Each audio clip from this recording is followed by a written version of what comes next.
Olá a todos, sejam muito bem-vindos ao primeiro Papeio Podcast. O que vai rolar aqui é um bate-papo tentando responder a pergunta: será que a internet está passando por uma espécie de revolução industrial? Vai pensando aí. A formação da galera que vai debater hoje conta comigo, Gabriel Godin. Ele que é extremamente musculoso, se formou em design gráfico para a decepção da família, moço da roça, do campo e apreciador de sucos veganos.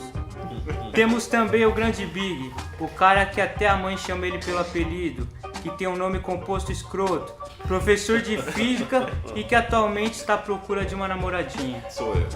Por último, e portanto menos importante, Maurício Bucão, ele que é amigo do meu irmão, que tem tudo para ser rico, franciscano apaixonado, que significa que ele estuda direito na USP, o que já diz muito sobre ele. Olá. Companheiros, meu boa noite para vocês. Boa noite. Boa noite. As expectativas para o nosso papo de hoje. Eu digo que não me responsabilizo pelos resultados disso aqui. Eu queria deixar bem claro que talvez o que eu fale possa fazer sentido, possa não fazer sentido, mas eu caguei. Ótimo, cada um na sua, né?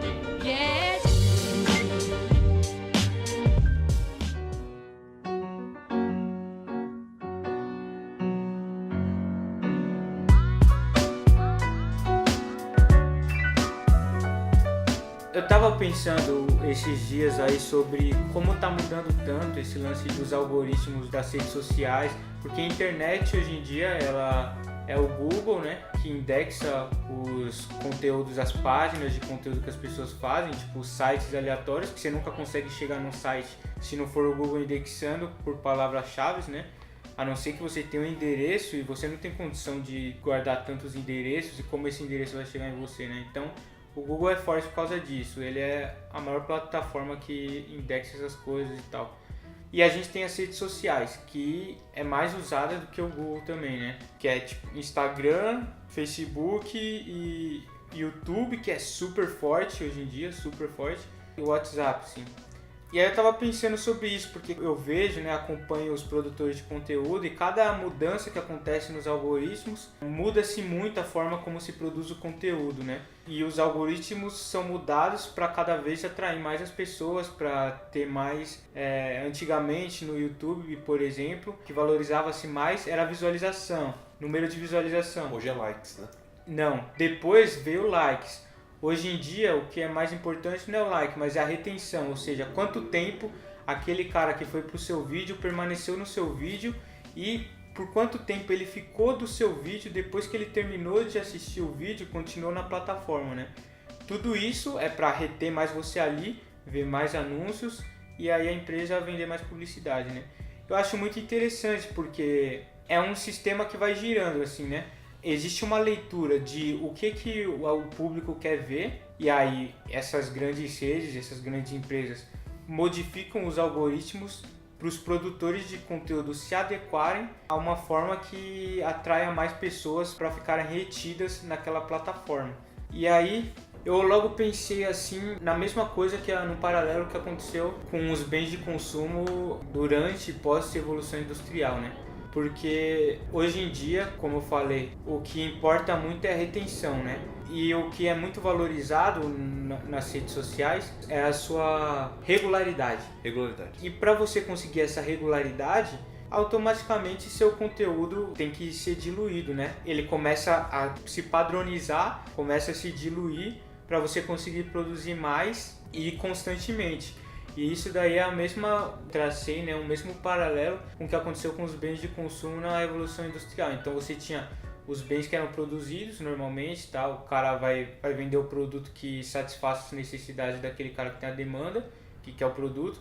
E aí na Revolução Industrial começou-se a produzir em massa as coisas e o processo de industrialização fez com que as coisas ficassem mais iguais umas às outras, né? O processo de industrialização em si produziu o mesmo várias vezes, né? E aí você tem pouco espaço para personalização. E aí virou uma bomba, o que o nosso mundo virou o que é hoje por causa disso, né? A indústria cresceu e etc. Só que hoje, o que é engraçado é que a gente tem uma certa volta o que tem sido mais popular hoje em dia, que a galera tem gostado mais, é ir pro artesanal, pro feito à mão. Isso daí é muito interessante. Eu vejo que a sociedade tem ido um pouco valorizando mais essas coisas que são mais manufaturadas, assim, que são mais personalizadas, assim. Não pode nem falar de qualidade, né, necessariamente. Porque a qualidade, às vezes, no industrial é muito boa. Tem mais a ver com a individualidade do objeto, né? Sim, não necessariamente a qualidade. Mas uma característica da industrialização é que a qualidade é mais difícil de ser alcançada, né? Porque... Ou ela vai exigir muito, ela vai ser muito exigir cara, muito, né? Ou você porque vai abrir mão dela. Na industrialização você procura otimizar ao máximo, né? Então usar o menos recurso possível, etc. E aí fazendo esse paralelo, a ideia que eu queria discutir com vocês é ver se eu estou forçando muito esse paralelo ou se faz sentido mesmo e a gente tentar ver onde isso vai dar, porque o que eu vejo que hoje em dia está acontecendo é essa massificação de conteúdo na internet, falando especialmente no YouTube, por exemplo, que a gente hoje em dia tem profissionais que vivem disso, né? Usam essa plataforma para sobreviver e produzem conteúdo, né? E para o conteúdo chegar nas pessoas, ele tem que ser agradável ao algoritmo. E o algoritmo diz que tem que ser muito, né? Então ele começa a fazer muito e eu percebo que o pessoal foi deixando o conteúdo mais diluído, aumentando a frequência dele. O que eu pergunto é, será que vai acontecer essa volta que aconteceu com os bens de consumo que a gente tem, de ir mais pro personalizado, pro feito à mão, pra tiazinha lá da esquina que faz tal coisa com tal produto que vem de tal lugar, assim? Será que isso vai começar a acontecer na internet também? Da gente ter, assim, por exemplo, sei lá, um cara que produz um vídeo por mês, assim. Como a gente vai ter acesso a esse cara que produz um vídeo por mês? Se não é interessante para a plataforma onde ele está inserido que ele faça um vídeo por mês. Como a gente vai chegar nele? Será que a gente vai ter que fazer a nossa carteirinha com links de sites para poder ir buscar e ver quando o cara atualizou? Será que vai surgir um novo serviço que informe a gente de alguma forma certos links, ou um serviço de e-mail que sempre que o cara postar alguma coisa chega até a gente pra gente saber que tá chegando, entendeu? Como vai ser isso? Acho que você tá indo um pouco, na verdade, até adiante de como vai ser, né? Como a internet vai encarar esse tipo de produtor de conteúdo. Se isso for acontecer, né? Que eu acho que tende a acontecer. Eu acho que acontece um pouco, eu vou falar por experiência pessoal. Por exemplo, vou dar 2 exemplos de canais, tá? Um que eu assisto e um que eu não assisto. O Felipe Neto, por exemplo, eu não assisto. E o cara publica, sei lá, mano, acho que uns 2, 3 vídeos por dia quase, assim. Posso fazer um adendo? Claro. Guardem o que eu tô falando. O Felipe Neto é o Silvio Santos moderno.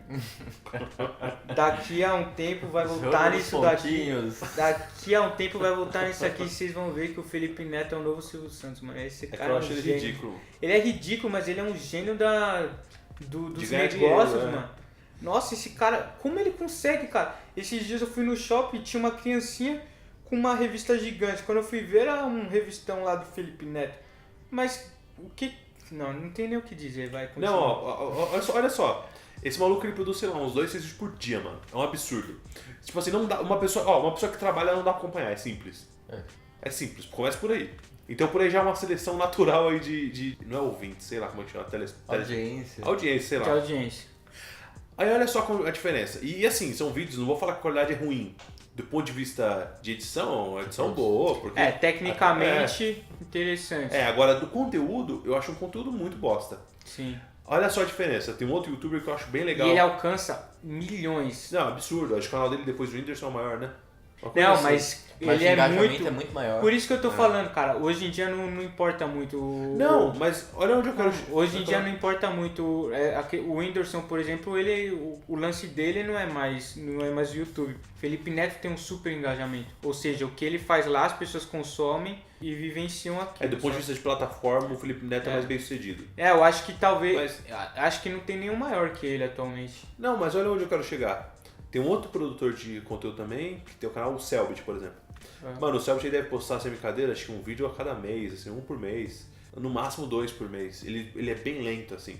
Tem horas que ele dá meio que uma corrida e solta vários, e tem vezes que ele demora um limbo, assim.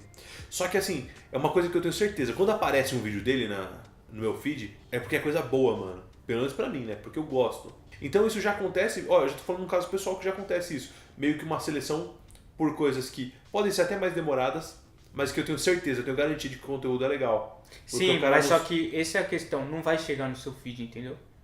Então, é que você tá supondo isso, né? Não, eu não tô supondo. Isso é um fato, cara. Não, eu não creio que ele vai chegar no meu feed porque eu sigo ele. Claro que vai chegar. Isso que eu tô falando, cara, você não recebe tudo que você é inscrito no YouTube. Por isso tem que clicar no sininho.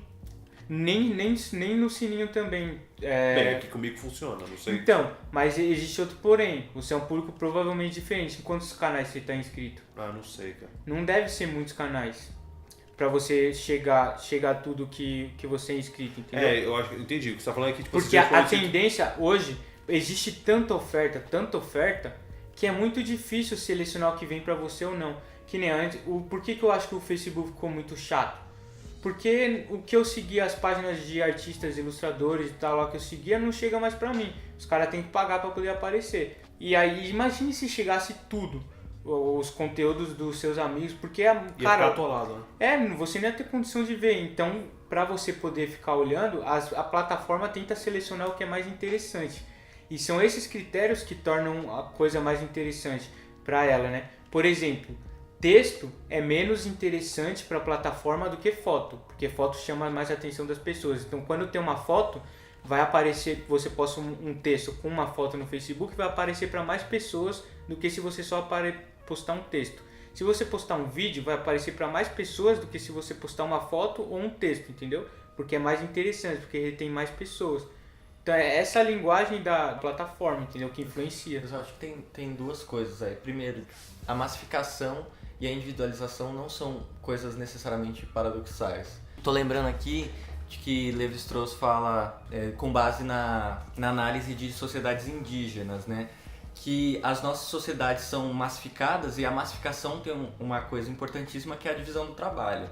Tanto que os trabalhos dos primeiros economistas foi justamente falar sobre isso, Smith e o Grampo e tal, né? O Alfinete. Bom, sociedades que são altamente dependentes, que os indivíduos são altamente dependentes entre si, acabam por criar hábitos sociais individualizantes.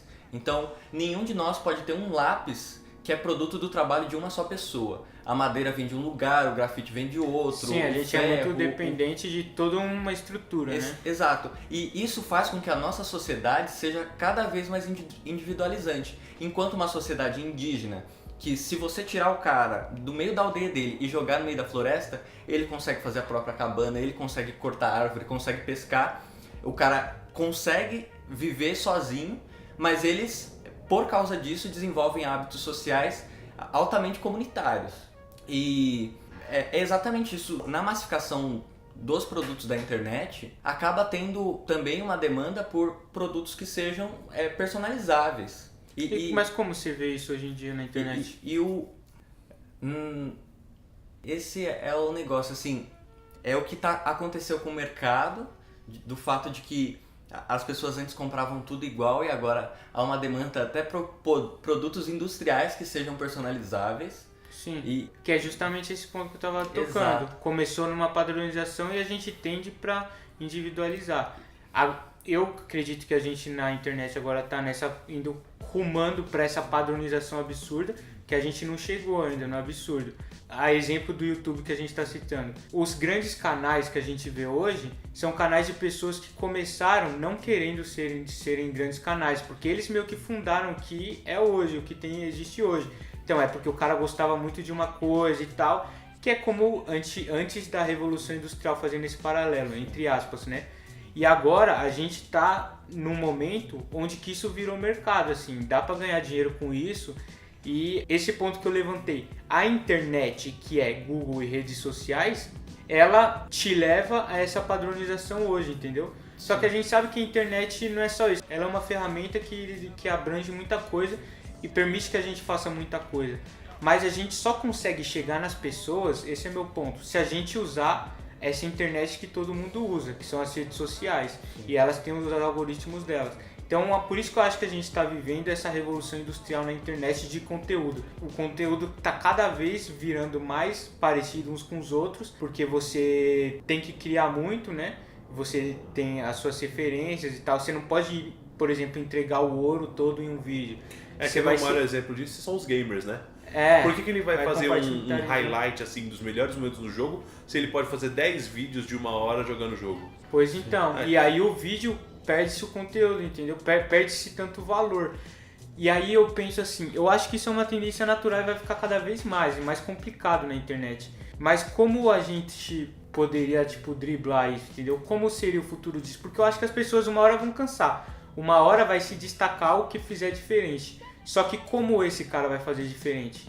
Eu acho que o prenúncio do que vai acontecer já tá meio que rolando dentro do jornalismo, dentro do mercado de informações, cara. Porque quando era só no papel, eles tinham que se matar de botar anúncio lá e não compensava, porque imprimir papel para distribuir jornal por aí é muito caro. E aí quando surgiu a internet, os caras pensaram, agora a gente vai poder fazer conteúdo de graça, porque é só botar os nossos anunciantes lá, a gente não vai gastar nada imprimindo papel, e aí os jornalistas vão ficar ricos. E isso não foi o que aconteceu por causa dos indexadores e tudo mais. Acontece que qualquer uma pessoa hoje em dia pode fazer notícia, qualquer uma pessoa hoje em dia pode fazer textão. Vários dos jornalistas têm seus próprios blogs, canais no YouTube, sei lá o quê. Só que hoje em dia... Só que ele só é relevante se ele é visto. Sim, e tem muita gente não sendo vista. Mas acontece que isso criou uma difusão e uma dispersão de informação tão grande, os principais veículos de informação hoje voltaram a cobrar pelo conteúdo. New York Times lançou assinatura no final do ano passado, tem o Washington Post, The Guardian, todos esses grandes jornais do mundo estão voltando a cobrar para acessarem os conteúdos deles na internet. Isso é interessante. Porque... Mas aí, olha só, porém, isso que eu tô falando.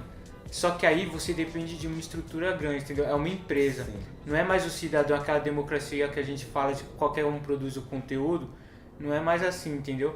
Porque, por exemplo, você pode surgir com outra grande plataforma para disputar com essas redes sociais. Mas hoje é humanamente impossível. Porque a estrutura que você precisaria para conseguir criar essa plataforma é bizarra. Eu acho que na real que, pelo menos para mim, ainda é bem nebuloso imaginar como vai se comportar a internet no futuro, como esses pequenos produtores de conteúdo vão poder distribuir esse conteúdo mais artesanal, digamos assim.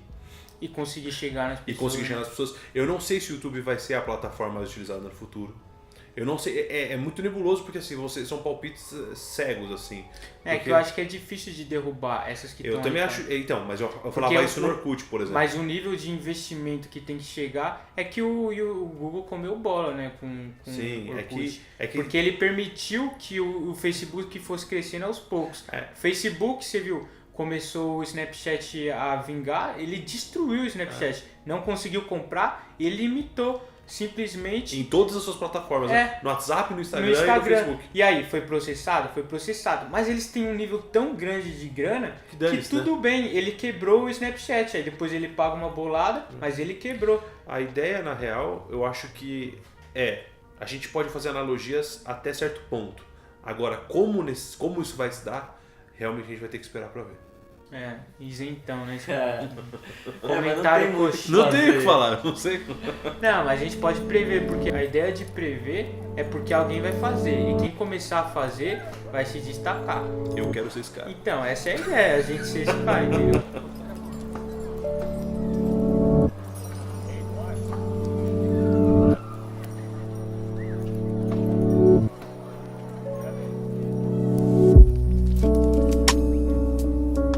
A ideia desse podcast é meio que tentar fazer alguma coisa que a gente ache legal, que a gente acredita que seja um conteúdo bacana, não porque a gente é profundo conhecedor de alguma coisa, porque como quem ouviu até aqui percebeu, a gente não é nada, assim, né? Vamos procurar melhorar e preparar um pouco mais as definições antes de debater. Mas uma coisa que a gente gosta bastante é de debater e de tentar procurar conversar um pouco mais, com mais de profundidade nos assuntos. Não profundidade no sentido de complexidade que a gente vai dar aula, mas de tentar explorar, fazer uma exploração. E hoje em dia, com essa massificação e tal, com a grande oferta de conteúdo, é muito difícil a gente poder parar e escutar o outro um pouco e depois você falar o seu ponto, falar o que discorda, porque discorda. E a ideia desse podcast é ser o espaço para fazer isso. É meio que já uma tentativa de criar esse beco na internet, de onde tem muito conteúdo, mas que é um conteúdo que talvez as pessoas não se orgulhem tanto dele, assim. Eu sei que é um tema meio que indigesto, assim, nem todo mundo gosta muito de debate. Acho que a gente meio que tá meio pré-programado, talvez, ou todo o ambiente ao nosso redor nos instigue a não debater, a dar opinião rápido demais e tal, comentando as coisas no Facebook, e a sociedade meio que pede seu posicionamento rápido. Aí a gente acaba se apegando, por causa disso, se apegando muito a opiniões de terceiros, né? A gente elege algumas pessoas que a gente acabou gostando da opinião e aí dá a mesma opinião que ela, né? Só vai repercutindo e repetindo a informação, que nem você vai ter um lance de política, aí você vai pegar a opinião do Pondé, a opinião do Karnal, a opinião do pensador que você quiser, a opinião do Bolsonaro, a opinião de não sei quem, de... sei lá. A gente tem terceirizado muito porque a gente tem pensado pouco, talvez, eu acho. E esse é o canal pra gente poder pensar um pouco mais. E a ideia não é que muitas pessoas ouçam, mas que se tiver algumas poucas que se interessem em debater também, possa debater e questionar essas coisas com a gente. Então vai ter aí na descrição um e-mail que você pode mandar pra gente, aí só escreve no e-mail seu nome e sua ocupação. E aí fala assim, pode falar qualquer coisa, se você gostou, se você não gostou, se você não concorda com alguma coisa, se quer acrescentar com alguma coisa, que a gente vai ler aqui no próximo podcast, né? E também vai finalizar esse debate, né? Poder discutir, ver se acrescentou alguma coisa no e-mail ou não. E até quem quiser sugerir temas de coisas que você foi refletindo e quer debater, sugere aí, quem sabe a gente não grava junto também. A gente vê alguma coisa, tenta explorar essas ferramentas que a gente tem da internet para poder conversar um pouco mais. A gente ter tempo para conversar. Então é isso, galera. Agradeço todo mundo que estava ouvindo aí o podcast. O Big foi embora. O Bucão quer fazer algum agradecimento, alguma síntese aí? Não, só agradecer mesmo. Espero que as provocações sejam interessantes e que tenham ajudado aí as pessoas a pensarem. É isso. Valeu, galera. Os próximos acho que vai melhorando, né? Foi meio que muito confuso. Vamos ver se na edição eu salvo alguma coisa disso daqui, né? A gente programa melhor. Então, falou, um abraço.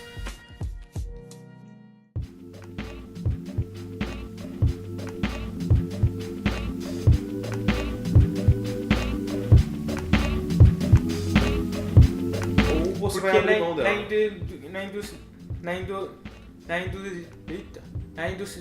Na industrialização, Yeah, sharp like an edge of a samurai sword, the mental blade cut through flesh and bone. No, my mind's at peace. E eu tenho limite politicamente correto ou não? quanto mais render, melhor. Vai chocar e vai quebrar a internet. Vai quebrar. Vai quebrar. The elements compose a magnum. Opens my motors up, piranhas amalgam. Steel packed tight in microchip.